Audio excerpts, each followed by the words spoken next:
Hey guys, Dr. O'Shea here, your professor and all, and I wanted to record you a video to just respond to some things. I will do this as often as I can. I promise it will not be every week because it's just my life. But as often as possible, I will try and give you guys an actual video response to things.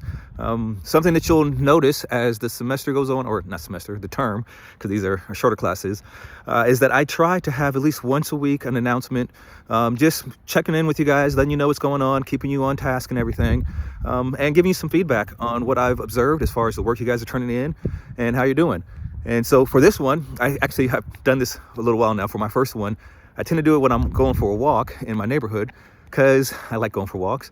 They're fun. And it connects with the class. I'll explain before we're done.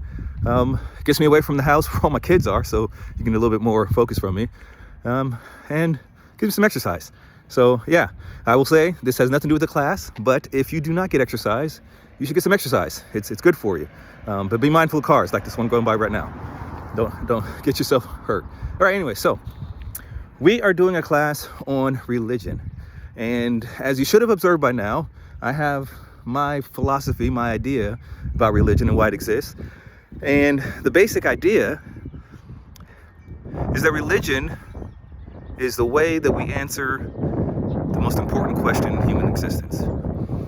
I realize I'm completely biased, as we all are, as a theologian, as a philosopher, as an ethicist. All these things bias me to believe that this question is most important. But I really truly do. I believe that the why question, why do we exist? Why are we here? Why are we humans? This is the pressing issue of our species. This is why we have societies. This is why we have wars. This is why we fall in love. This is why everything. And so religion really is a system by which people have come up with shared answers to this why question. That's what this course is all about. And so I've broken it up in the way that we're doing it, where we have the Abrahamic faith, we have Hinduism and Buddhism, and I've incorporated atheism and New Age into our class, which, by the way, I will say that I'm the only person I know of who does that with intro to religion, but everybody I talk to about it agrees, because those are also ways of answering the why question. The atheist has an answer for why humans exist. The New Age believer has answers for why we exist. And I don't think it's fair to exclude them from our discussion as we're talking about the why answers, because you know what? You might be an atheist, and I don't want you to feel left out. Or maybe you have a friend who's an atheist, or something like that. I don't want to leave out people just because it's inconvenient for me, or something like that. Now, I can't cover all the religions. It's just there's too many of them to cover. But I want to try and make sure we cover the basics, and so that's why those are included in there, and that's kind of the idea we're going for. All right, that's that bit. Let's see some other housekeeping stuff. Make sure you're doing the quizzes. Yeah. I saw that somebody's already turned in one of the response papers. Get those turned in like throughout the course of the term. The thing about it is that you can do those more than once. So if you turn in your response paper and you get a grade that's less than what you want, do it again. I believe that the idea behind the course should be that you learn and you grow. Not that you're penalized because it takes you longer to learn, but rather that you're given the space and the time and the resources necessary to learn. And so that's kind of how I have it structured and how I have it set up. So, all right, that's those things. All right, now the bigger things. This is the stuff I really want to respond to. I was reading through discussions, right, and great stuff that I've got from you guys. Like I love seeing that interaction, that response. I love seeing that you guys are willing to share your opinions, because honestly, if you think the class is a waste of time, you can tell me that. It's not going to hurt my feelings. I'm not going to get fired because you say it's a waste of time. I'm not going to sit in the corner and cry over it. I want to know, and you should feel free to express and say, hey, you know what, Dr. Shea, this class, a waste of time, by all means. But something I did see come up at least a couple of times was this idea of, yeah, I have to do it for my degree, but why? If I'm going to be an engineer, if I'm going to be a nurse, if I'm going to be a math teacher, like why do I need to understand the basics of religion, the basics of philosophy? Essentially, what you're asking is not so much why my class, although that is a particular question, but really you're asking why the humanities? Like, why should a scientist have to study the humanities? Why should a mathematician know the humanities? And that's a relevant question to me, because I just got back, what was that, last week? Yeah. I was at a conference in Oxford, Mississippi. So you might be familiar, Oxford, Mississippi. University of Mississippi is there. They go by the name Ole Miss. It's a historical institution, all kinds of history, beautiful campus, all kinds of people. And I was there for a conference put on by the National Endowment for the Humanities. And in the conference, we were discussing the idea of memorials and memorialization. So like when people build monuments to memorialize, soldiers or wars or different heroes, like all these things. And we had people from different fields. We had sociologists, we had geographers, we had historians. One lady did a presentation all about the use of AI in Holocaust memorials to be able to have holograms of Holocaust survivors driven by AI algorithms to answer questions. Like, this is the sort of stuff we were discussing, okay?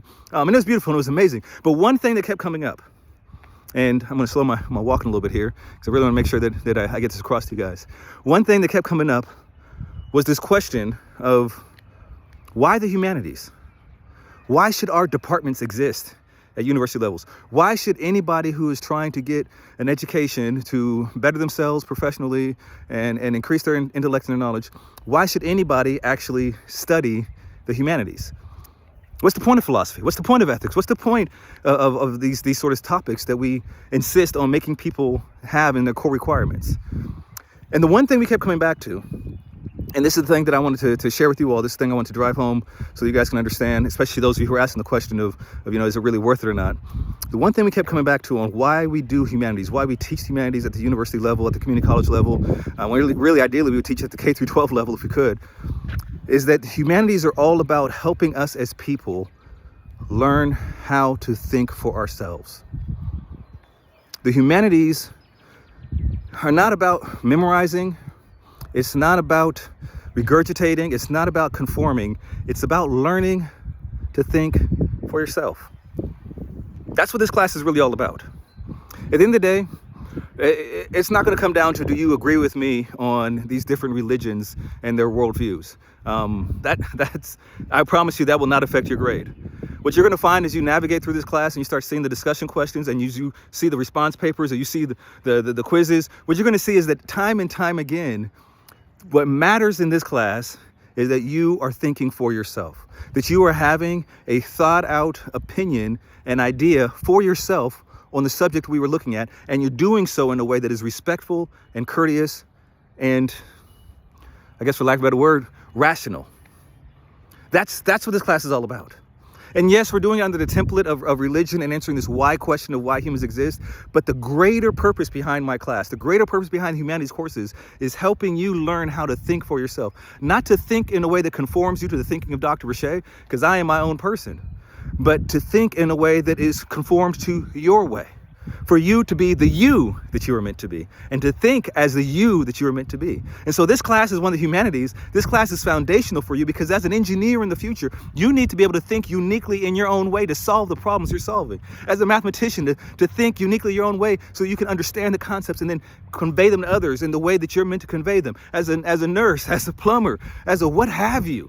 Whatever field you find yourself in the future, what humanity is counting on you to be, who humanity is counting on you to be, is you. That is my goal as your professor.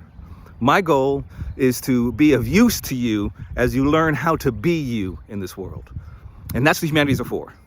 In history, you've got to memorize facts and regurgitate them. True.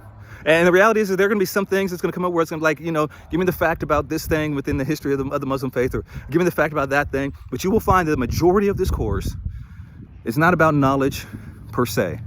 It's about thinking. That's why we do the humanities. That's why this class. And that's what this is about.